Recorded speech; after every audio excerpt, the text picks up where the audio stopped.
अस्सलाम वालेकुम स्टूडेंट्स और सेकेंड ईयर क्लास। मैं हूं आपका फिजिक्स टीचर सुहेल अकबर और आज हम करने जा रहे हैं इलेक्ट्रिक फ्लक्स। क्या होता है इलेक्ट्रिक फ्लक्स? इससे पहले हम जो है इलेक्ट्रिक फील्ड के बारे में पढ़ चुके हैं, मैग्नेटिक फील्ड के बारे में पढ़ चुके हैं, electric field lines of force के बारे में पढ़ चुके हैं। तो उसी तरह अब एक नेक्स्ट टॉपिक है हमारे पास electric flux.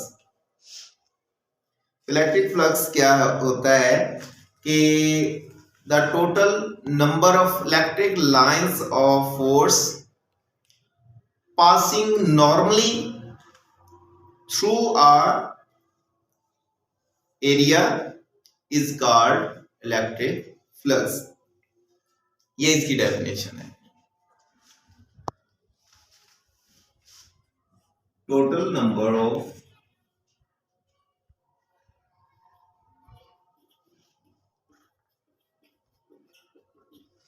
Field lines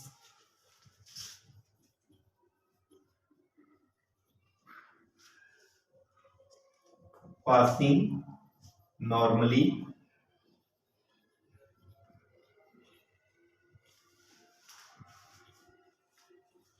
through an area of surface is called electric flux। क्या मतलब है इस बात का? हमने पीछे इलेक्ट्रिक फील्ड प्रोड्यूस करवाया था, ठीक है। अब वो इलेक्ट्रिक फील्ड जब प्रोड्यूस होता है, अगर उसके रास्ते में हम कोई खास एरिया रख देते हैं, कोई खास शेप रख देते हैं, सरफेस रख देते हैं, तो जो इलेक्ट्रिक फील्ड की लाइन जो है उस एरिया में से गुजरेंगी, उस एरिया को इलेक्ट्रिक फ्लक्स कहा जाएगा। अगर उसमें से 3 लाइंस गुजरती हैं तो हम उसका इलेक्ट्रिक फ्लक्स जो है 3 कहेंगे। अगर 10 लाइंस गुजरती हैं तो उसका इलेक्ट्रिक फ्लक्स 10 होगा। जितनी नंबर ऑफ लाइंस गुजरेंगी उतना ही उसका इलेक्ट्रिक फ्लक्स होगा। तो अगर हम एक एरिया बनाते हैं कि ये देखें, ये हमारे पास जो है इलेक्ट्रिक फील्ड की लाइंस गुजर रही हैं,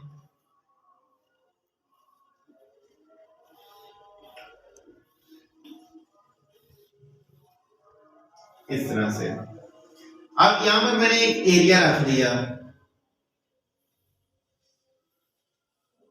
अब कितनी लाइंस गुजरी हैं? 1 2 3 4 5। अगर हम इस एरिया को ए का नाम, ये सरफेस एरिया जो हमने रखी है इसको ए का नाम दे देते हैं, तो आप जानते हैं कि यहाँ से 5 लाइंस गुजरी हैं। और इसी तरह अगर हम एक इतना ही सरफेस एरिया यहाँ पर जाकर ड्रा कर दें, तो अब आप देख रहे हैं कि सरफेस एरिया बी में से जस्ट जो है 3 लाइंस गुजरी हैं। तो इससे साबित हुआ कि कोई एरिया जो है वो हम इलेक्ट्रिक फील्ड ऑफ लाइंस के जितना करीब रखेंगे उतनी उसमें से इलेक्ट्रिक फील्ड की लाइंस जो हैं वो ज्यादा गुजरेंगी और उतना ही ज्यादा फ्लक्स पैदा होगा। और जितना हम किसी सरफेस एरिया को दूर रखेंगे उतनी ही उसमें से इलेक्ट्रिक फील्ड ऑफ लाइंस कम गुजरेंगी और उतना ही उसका जो है इलेक्ट्रिक फ्लक्स जो है वो भी कम पैदा होगा। अब इसको डिनोट किससे किया जाता है? इलेक्ट्रिक फ्लक्स जो है it is denoted by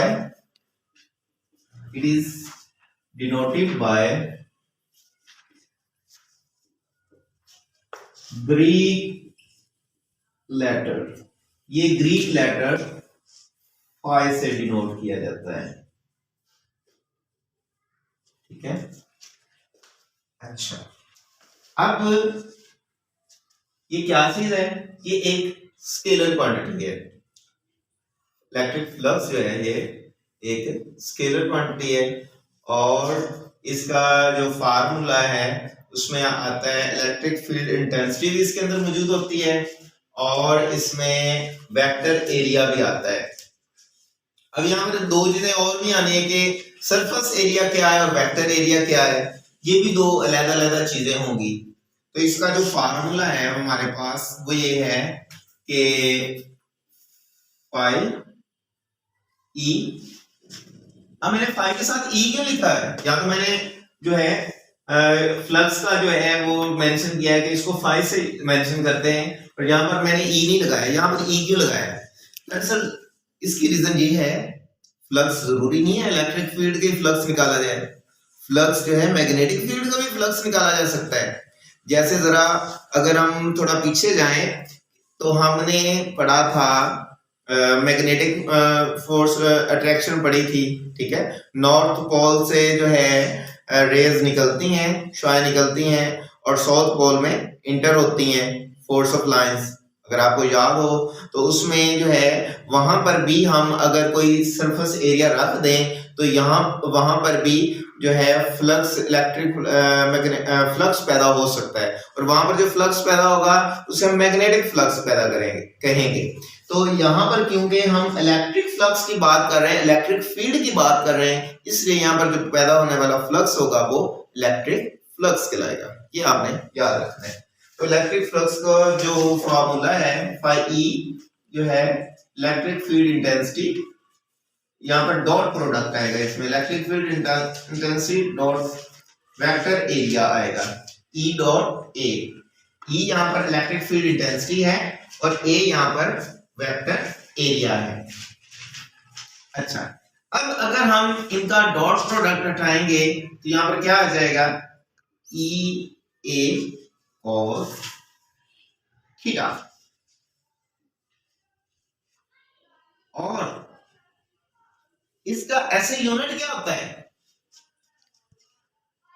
students? मैंने पहले भी आपको कई मरतबा बताया कि जो ऐसे यूनिट जो है वो बड़ा ही आसान तरीका होता है, अगर हमें फार्मूला पता हो तो हम इसका ऐसे यूनिट जो है बड़ा आसानी से निकाल सकते हैं। तो ऐसे यूनिट हम कैसे कैलकुलेट करेंगे? इसका ऐसे यूनिट हम कैलकुलेट करेंगे कि फाई ई का जो ऐसे यूनिट होगा, इलेक्ट्रिक फील्ड इंटेंसिटी का जो ऐसे यूनिट होता है वो होता है जी न्यूटन पर कूलम, ये 10th क्लास में भी हमने सीखा है। और जो एरिया का यूनिट होता है वो होता है मीटर स्क्वायर। एरिया क्या होता है कि किसी भी हम सरफेस लेते हैं, कोई रेक्टेंगल ले लें या कोई भी आप जो है स्क्वायर ले लें, तो उसके अंदर जो है एक विड्थ होती है, विड्थ इसमें 2 है, लेंथ इसमें 4 है, तो हम एरिया कैसे निकालेंगे? Area equal to length multiply by width 4 multiply by 2, तो इस तरह से एरिया हमारे पास आ जाता है 8। और क्योंकि कोई भी लंबाई चौड़ाई आप लेते हैं तो उसका साथ यूनिट है वो मीटर होता है, तो इसके साथ भी मीटर था, इसके साथ भी मीटर था, तो मीटर को जब मीटर से मल्टीप्लाई किया तो पावर क्या आ गई? स्क्वायर। इट्स मींस दैट जहां भी हम जो है मीटर उसका एरिया फाइंड करेंगे वहां पर m का स्क्वायर आएगा, इनको मल्टीप्लाई करेंगे तो न्यूटन मीटर स्क्वायर पर कूलम जो है ये हमारा इलेक्ट्रिक फ्लक्स का जो है एसआई यूनिट आएगा। अब स्टूडेंट्स नेक्स्ट बात आती है कि कौन कौन सी चीजें इलेक्ट्रिक फ्लक्स के ऊपर डिपेंड करती हैं, किन किन चीजों की मदद से इलेक्ट्रिक फ्लक्स जो बढ़ता है या कम होता है। उसके लिए field intensity, electric field intensity जितनी ज्यादा होगी इलेक्ट्रिक फ्लक्स उतना ही ज्यादा होगा, एरिया जितना बड़ा होगा उतना ही इलेक्ट्रिक फ्लक्स भी ज्यादा होगा, क्योंकि सरफेस एरिया में यहां से अगर बड़ा कर दूं तो आप जानते हैं कि ये तमाम की तमाम शुआएं जो हैं निकल रही हैं, जो इलेक्ट्रिक फील्ड की जो लाइंस है वो तमाम की तमाम इसमें से गुजर सकती हैं। तो इससे साबित हुआ कि जितना एरिया ज्यादा होगा उतना इलेक्ट्रिक फ्लक्स भी ज्यादा होगा, जितनी इसकी शिद्दत ज्यादा होगी, इलेक्ट्रिक फील्ड इंटेंसिटी का शिद्दत होता है, कितनी जोर से यहाँ पर इलेक्ट्रिक फील्ड ऑफ लाइंस निकल रही हैं उतना ही इसका जो इलेक्ट्रिक फ्लक्स भी ज्यादा होगा। तो इन चीजों पर ये डिपेंड करता है। तो आइए स्टूडेंट्स नेक्स्ट हमारा इसका स्टेप क्या आता है, नेक्स्ट इसके स्टेप 3 आएंगे, 3 केसेस होंगे। एक में होगा कि इलेक्ट्रिक फ्लक्स जो है मैक्सिमम कब होता है, दूसरा होगा इलेक्ट्रिक फ्लक्स मिनिमम कब होता है, तीसरा होगा कि वो कौन सी स्टेज है जहां पर हम चाहते हैं कि इलेक्ट्रिक फ्लक्स ना तो मैक्सिमम हो ना ही मिनिमम हो। तो ये 3 केसेस हम इसमें रीड करेंगे। हाँ जी, तो इसमें अब केस 1 आता है हमारे पास। केस 1 क्या है कि when flux is maximum।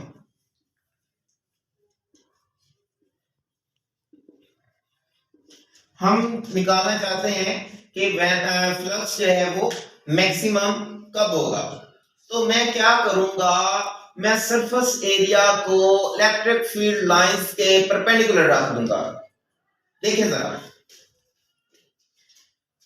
For example हमारी इलेक्ट्रिक फील्ड लाइंस इस तरह से गुजर रही हैं।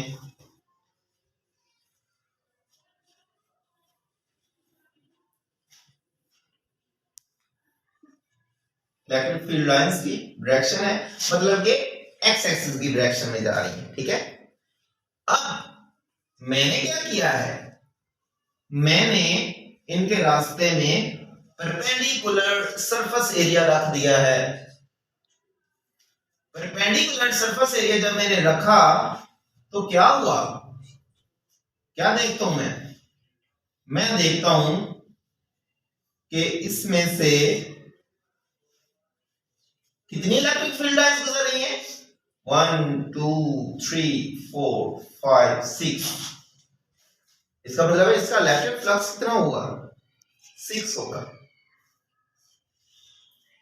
और दूसरी बात मैंने पीछे बताया था कि यहाँ पर 2 चीजें आएंगी, एक सरफेस एरिया आएगा और दूसरा आएगा वेक्टर एरिया। तो अब सरफेस एरिया और वेक्टर एरिया में क्या फर्क है, कंसीडर करें, लेट कर लें कि अभी आपकी जो है इलेक्ट्रिक फील्ड लाइन जो है इस सरफेस एरिया में से नहीं गुजरी। ठीक है, अगर इलेक्ट्रिक फील्ड लाइंस जो है इस सरफेस एरिया में से नहीं गुजरी तो तब ये सरफेस एरिया कहां पर पड़ा है, देन ये सरफेस एरिया यहां पर पड़ा है। अब किस डायरेक्शन में पड़ा है, ये इलेक्ट्रिक फील्ड लाइंस के साथ 90 का एंगल बना रहा है, परपेंडिकुलर है। मतलब कि व्हेन थीटा यहां पर कितना बन रहा है, 90 डिग्री बन रहा है इन लाइन के साथ। तो इसको हम कहेंगे कि ये सरफेस एरिया है। लेकिन जब यही इलेक्ट्रिक फील्ड की लाइंस जो हैं इस सरफेस एरिया में से गुजर जाती हैं तब इनको मैं क्या कहूंगा, वेक्टर एरिया कहूंगा, वेक्टर लाइंस कहूंगा। अब ये क्या बन जाएगा, वेक्टर एरिया। स्टूडेंट्स ये यहाँ पर अक्सर बच्चे कंफ्यूज हो जाते हैं कि अभी तो आपने हमें कहा है कि ये मैंने परपेंडिकुलर रखा है, 90 का एंगल बना रहा है। ठीक है, तो अभी आप कह रहे हैं इसमें से लाइंस गुजर रही हैं और ये वेक्टर एरिया है। तो स्टूडेंट्स जब तक लाइन उसमें से नहीं गुजरी, ये जस्ट एक सरफेस एरिया है और इसकी आप फॉर एग्जांपल इसकी मैग्नीट्यूड आप निकालना चाहते हैं तो इसकी जो विड्थ है वो 3 मीटर है और इसकी जो लेंथ है वो कितनी है, वो है जी 6 मीटर। अंदाजा कर लें तो एरिया कितना आएगा, 6 3 18 मीटर स्क्वायर। तो इट्स मीन दैट जितनी इस सरफेस एरिया की मैग्नीट्यूड होगी उसमें से जो वेक्टर एरिया ए निकला है उसकी भी मैग्नीट्यूड उसी के बराबर होगी। इट्स मींस दैट ये जो वेक्टर यहां से निकला है इसकी मैग्नीट्यूड भी 18 ही है।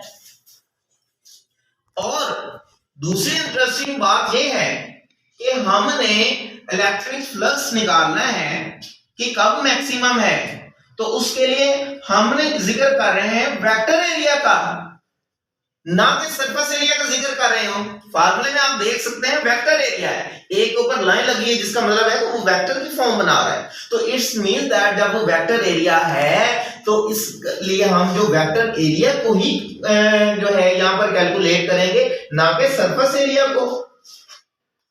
ये जो मैंने एक रेक्टेंगल सी बनाई है, ये पूरी इसके अंदर जो हिस्सा है ये एक सरफेस है, लेकिन इसके अंदर से ये जो लाइन गुजर रही है ये एक वेक्टर एरिया है। तो स्टूडेंट्स, जो इलेक्ट्रिक फील्ड लाइंस की डायरेक्शन थी एक्स एक्सिस में जा रही थी, तो वेक्टर एरिया जो निकल रहा है वो भी किस डायरेक्शन में जा रहा है? एक्स एक्सिस में। इट्स मींस दैट इस लाइन और इस लाइन की डायरेक्शन में कोई चेंजिंग नहीं है। तो जब इनकी डायरेक्शन में कोई चेंजिंग नहीं है तो यहां पर एंगल कितना आएगा? थीटा इक्वल टू 0 डिग्री आएगा। इट्स मींस दैट कि हम जब इसको परपेंडिकुलर सरफेस एरिया को परपेंडिकुलर रखेंगे तो इसका हरगिज मतलब नहीं है कि हमने एंगल जो है 90 डिग्री लेना है। अगर हम सरफेस एरिया को मतलब कि परपेंडिकुलर रखा हुआ है लेकिन हम वहां पर एंगल भी 90 डिग्री ले लेते हैं तो फिर हमारा इलेक्ट्रिक फ्लक्स मैक्सिमम तो नहीं ना होगा, क्योंकि आप जानते हैं स्टूडेंट्स के कॉस जो है कॉस 90 के ऊपर कितना होता है? 0। तो हमने जो ऑब्जर्व किया है और हमारी जो मैथ की कैलकुलेशन है उसमें तो तजाद आ जाएगा, कॉन्ट्रडिक्शन आ जाएगी, जो कि सही नहीं है। इट्स मीन दैट कि हम ये जानते हैं कि अगर हमने सरफेस एरिया को परपेंडिकुलर रखा है तो हमने सरफेस एरिया को कैलकुलेट नहीं करना, हम तो वेक्टर एरिया की बात कर रहे हैं। तो वेक्टर एरिया यहाँ पर जो है एक्स एक्सिस की डायरेक्शन में, और जब हम जानते हैं जब एक्स एक्सिस की डायरेक्शन में कोई चीज चल रही हो तो वहां पर जो एंगल है वो 0 डिग्री होता है। अब उम्मीद है आप मेरी बात समझ गए होंगे। तो इस तरह से थीटा जो है वो 0 डिग्री आएगा। तो आइए हम इसकी नेक्स्ट कैलकुलेशन करते हैं कि phi E equal to E dot A, तो ई ए कॉस 0 डिग्री, और आप जानते हैं कि cos 0 पर कितना होता है? 1 होता है। इट्स मीन दैट ई ए ये हमारा आ गया मैक्सिमम फ्लक्स आ गया, मैक्सिमम फ्लक्स पास हो गया। अब नेक्स्ट कंडीशन, केस नंबर 2।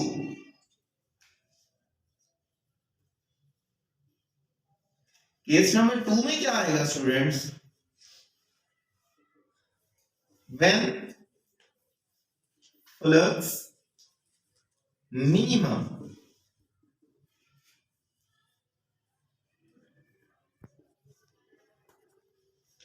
अब हम ऐसी कंडीशन पैदा करेंगे कि जहां फ्लक्स मिनिमम पैदा हो, कम से कम पैदा हो। देखिए स्टूडेंट्स, अगर हम फ्लक्स कम पैदा करना चाहते हैं हम क्या करेंगे? हम जो है इसको बजाय कि हम इसको परपेंडिकुलर रखेंगे, हम इसको एक्स एक्सिस की डायरेक्शन में रखेंगे, सरफेस एरिया को एक्स एक्सिस की डायरेक्शन में रखेंगे। मतलब जैसे फील्ड लाइंस गुजर रही हैं उसी डायरेक्शन में हम ये जो सरफेस एरिया है इसको भी हम जो है इसी डायरेक्शन में ऐसे रख देते हैं। तो क्या होगा? कोई लाइन इसके ऊपर से गुजर जाएगी, कोई लाइन इसके नीचे से गुजर जाएगी। तो इस तरह से यहाँ पर जो है इलेक्ट्रिक फ्लक्स जो होगा वो मिनिमम पैदा होगा, इलेक्ट्रिक फ्लक्स पैदा होगा ही नहीं। क्यों? क्योंकि लाइन उसमें से कोई गुजरी नहीं है। अब स्टूडेंट्स यहां पर सोचेंगे कि हमने तो उसको एक्स एक्सिस में रखा है, हमने तो सरफेस एरिया एक्स एक्सिस में रखा है, तो यहां पर तो मैक्सिमम होना चाहिए था। आइए देखें कैसे मिनिमम कैसे हुआ। देखें जरा स्टूडेंट्स, इलेक्ट्रिक फील्ड की लाइंस की ये डायरेक्शन जा रही है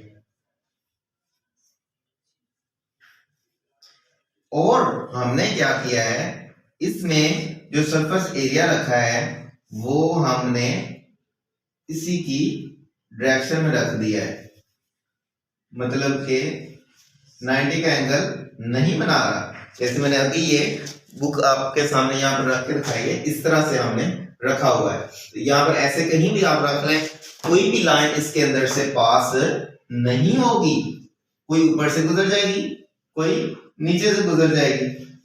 तो इस तरह से, लेकिन इसमें अब वेक्टर एरिया की डायरेक्शन कौन सी है? तो स्टूडेंट्स, जब मैंने इधर ये बनाया था कि अगर ऐसे था, ऐसे रखा हुआ है तो वेक्टर की डायरेक्शन इधर को थी, बुक मैंने परपेंडिकुलर रखी है, ये देखें लाइंस के साथ बुक का जो एंगल है वो 90 का बन रहा है, लेकिन वेक्टर एरिया जो है वो 0 एंगल बना रहा है।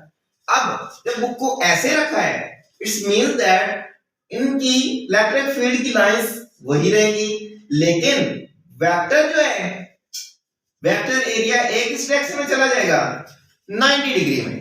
तो यहां पर वेक्टर एरिया ए की जो डायरेक्शन है वो ऊपर की तरफ होगी। तो ये स्टूडेंट्स आपने बात माइंड में रखनी है कि जिस तरह से हम किसी चीज का सरफेस एरिया रखेंगे उस डायरेक्शन में वेक्टर एरिया पैदा नहीं होगा, वेक्टर एरिया उसके साथ हमेशा 90 का एंगल बनाएगा। अब यहाँ पर जो है वेक्टर एरिया ऊपर की तरफ पैदा हो रहा है, तो यहाँ पर स्टूडेंट्स जो है एंगल जो होगा, एंगल कितना होगा, 90 डिग्री, थीटा इक्वल 90 डिग्री। अब हम सेम उसी तरह से करेंगे कैलकुलेट इसको, phi equal to E dot A, तो इसमें E A cos 90 degree. Students हम जानते हैं कि cos 90 डिग्री पे 0 होता है, तो जब वैल्यू 0 होगी तो सारी वैल्यूज जो है वो 0 आ जाएगी। इट्स मीन दैट सारा जवाब ही 0 हो जाएगा। केस नंबर 3 है हमारे पास, इसमें कह रहा है कि फ्लक्स जो है ना तो मैक्सिमम है और ना ही मिनिमम है। अब ये कौन सी कैटेगरी आ गई कि फ्लक्स जो है ना तो मैक्सिमम पैदा हो रहा है ना ही मिनिमम पैदा हो रहा है। तो इसमें हम क्या करेंगे, जो सरफेस एरिया है उसको जो है थोड़ा स्लोप नुमा रखेंगे, जैसे इंक्लाइन होती है ना, जैसे सीढ़ियां होती हैं, मतलब कि ये आपका हो गया जी, ये परपेंडिकुलर है, ये बेस है, ठीक है, और इसमें जो है ये वाला हिस्सा जो है ये इनक्लाइंड होता है, ठीक है, ये वाला हिस्सा जो है इनक्लाइंड कहते हैं। अब हमने बुक को इस डायरेक्शन में रखना है, इलेक्ट्रिक फील्ड और लाइन गुजर रही है, लेकिन बुक की डायरेक्शन इस तरह से है, ठीक है, इस तरह से। अब क्या होगा स्टूडेंट्स, अब जो है इसमें लाइन गुजरेगी, लेकिन इधर देखिए ना ये मैक्सिमम लाइन गुजर रही थी, ये भी ऐसे सीधी जा रही थी, सीधी जा रही थी, ये भी सीधी मैक्सिमम लाइन गुजर रही थी। तो इसमें क्या होगा, जब हम इसको इंक्लाइन रखेंगे तो स्टूडेंट्स इसमें से मिनिमम नंबर ऑफ लाइंस जो है वो गुजरेंगी, ठीक है, मिनिमम कम से कम नंबर ऑफ लाइंस जो है गुजरेंगी। तो मतलब कि ये वो कंडीशन है जब हम किसी भी सरफेस एरिया को इंक्लाइन रखेंगे, इंक्लाइन मतलब स्लोप नुमा रखेंगे। हाइपोटेसिस एक होता है हमारे पास बेस होता है, एक परपेंडिकुलर, एक तीसरा होता है हाइपोटेनस। हाइपोटेनस की फॉर्म में जब आप किसी चीज को रखेंगे, किसी सरफेस एरिया को रखेंगे, तो तब वहां पर इलेक्ट्रिक फील्ड ऑफ लाइंस जो है वो मिनिमम गुजरेंगी।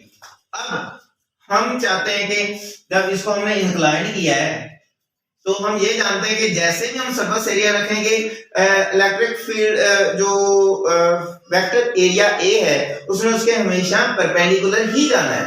तो आप अंदाजा लगाएं कि अगर बिल्कुल ऐसे सीधा हो तो यहाँ एक्स एक्सिस की डायरेक्शन में बॉडी जा रहा है, तो अगर इस तरह से होगा तो इट्स मीन दैट इसका तकरीबन जो है अंदाजन यहां पर बनेगा, परपेंडिकुलर यहां बनेगा। और अब इसका आप जो है प्रोट्रैक्टर की मदद से अगर एंगल निकालें तो तकरीबन जो है वो cos 60 आता है, तकरीबन अंदाजन जो है cos 60 आता है।